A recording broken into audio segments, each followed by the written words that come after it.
अस्सलाम वालेकुम वरहमतुल्लाहि वबरकातुहू। दोस्तों, कैसे हैं आप? उम्मीद है कि आप सब खुश होंगे और मैं अल्लाह से दुआ करता हूं कि अल्लाह आपको हमेशा इसी तरह खुश ही रखे। दोस्तों, आपने एक जुमला सुना होगा अक्सर टीवी शोज़ में और लेक्चरों में कि आप वो सब कुछ बन सकते हैं जो आप चाहते हैं।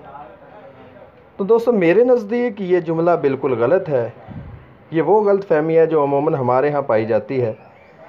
चनाचा नौजवान इसी गलत फहमी के बायस वो बनने की कोशिश करते हैं जिसके लिए अल्लाह ताला ने इन्हें पैदा ही नहीं किया होता। हमारा मीडिया और अक्सर कामयाबी के मुसन्निफ़ीन और माहिरीन भी ये बताते हैं कि आप वो सब कुछ बन सकते हैं जो आप चाहते हैं। चनाचा हर शख्स मुल्क का वज़ीर आज़म नहीं बन सकता।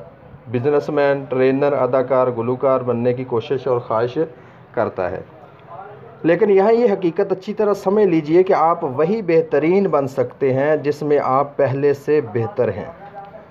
आप अपनी फितरती सलाहियतों ही को बेहतर कर सकते हैं। कमज़ोरियों को दूर करने में अपनी तवानाइयाँ लगाना बेवकूफ़ी और वक़्त का ज़िया है।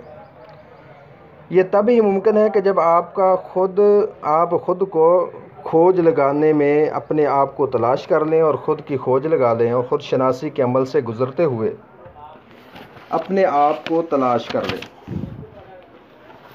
आपके अंदर चंद ख़ास चीज़ें आपकी पैदाइश या शायद पैदाइश से पहले ही मौजूद होती हैं, जिनकी बिना पर आप ख़ास चीज़ों से मोहब्बत करते हैं, ख़ास अंदाज से दुनिया को देखते हैं, ख़ास माहौल से लुत्फ़ अंदोज़ होते हैं और ख़ास मौक़े पर फितरती और मख़सूस अंदाज से अमल करते हैं। इकबाल ने बड़ी खूबसूरत बात कही है, जिन्हें मैं ढूंढता फिरता था आसमानों में ज़मीनों में, वो निकले मेरे ज़ुल्मते खानाए दिल के मकीनों में। जैसे नीम का दरख्त खजूर के दरख्त में तब्दील नहीं हो सकता, जैसे कीकर का दरख्त सफ़ेदे के दरख्त में तब्दील नहीं हो सकता, इसी तरह आपको भी कुदरत ने जो बनाकर भेजा है, आप इसके सिवा कुछ और नहीं बन सकते। लिहाजा आप वही बनने की कोशिश करेंगे जो आप हैं, तो आप कहीं आसानी से वो बन जाएंगे, बनिस्बत इसके कि जो कुछ आप नहीं हैं वो बनने की कोशिश करें।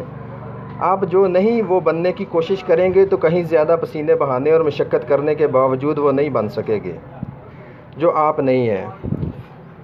और आपकी हकीकी खुशी दुनिया की हकीकी ज़रूरत से मिल जाती है, तो वही आपका दुरुस्त कैरियर होता है।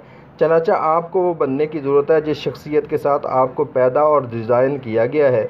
ये बहुत ही सादा और इतना ही पेचीदा मामला है, यानी ये मामला सादा भी है और पेचीदा भी है। आप देखें ना, अल्लाह ताला ने आपको इंजीनियर बना, आपके अंदर ऐसे गट्स रखे हैं कि आप इंजीनियर बन सकते हैं, लेकिन आपके अंदर ऐसे गट्स हैं कि इंजीनियर बनने के लिए अल्लाह ने आपको पैदा किया है और आप कोशिश करें डॉक्टर बनने की तो बहुत मुश्किल हो जाएगा। इसी तरह अल्लाह ताला ने आपको जो है एक आम सादा इंसान बनाया है। आप एक ईमानदार इंसान हैं, अच्छे बिजनेसमैन हैं, अच्छा कारोबार कर सकते हैं, तो आप कोशिश करें कि नहीं, मैं बिज़नेस नहीं करूंगा, मैं कारोबार नहीं करना चाहता, मैं तो डॉक्टर बनूंगा, तो फिर भी आप डॉक्टर नहीं बन सकते। या अल्लाह ताला ने आपके अंदर खूबियाँ ऐसी रखी हैं कि आप डॉक्टर बनने के लिए इस दुनिया के अंदर आए हैं, लेकिन आप ख़ुद को पहचानते नहीं हैं, अपनी सलाहियतों को पहचानने की कोशिश नहीं करते और आप कोशिश करते हैं कि मैं इंजीनियर बन जाऊँ, मैं गुलूकार बन जाऊँ, तो फिर आप गुलूकार नहीं बन सकते। तो आप जिस चीज़ के लिए अल्लाह ने आपको पैदा किया है, बचपन से ही अपनी आदत पर थोड़ा सा गौर अगर हम करें तो हम पहचान सकते हैं ख़ुद को कि हमें अल्लाह ताला ने किस लिए पैदा किया है। और इमाम मालिक भी फरमाते हैं कि इंसान की दो पैदाइशें होती हैं। एक पैदाइश तो जब वो पैदा होता है, माँ के बतन से दुनिया में आता है, और दूसरी पैदाइश इंसान की तब होती है जब उस इंसान को पता चलता है कि मुझे अल्लाह ताला ने क्यों बनाया है, किस मकसद के लिए मैं इस दुनिया के अंदर आया हूँ। तो ये इंसान की दूसरी पैदाइश होती है। तो अल्लाह ताला हमें सीधे रास्ते पर चलाए और हमें अपनी पहचान करने की तौफीक अता फरमाए।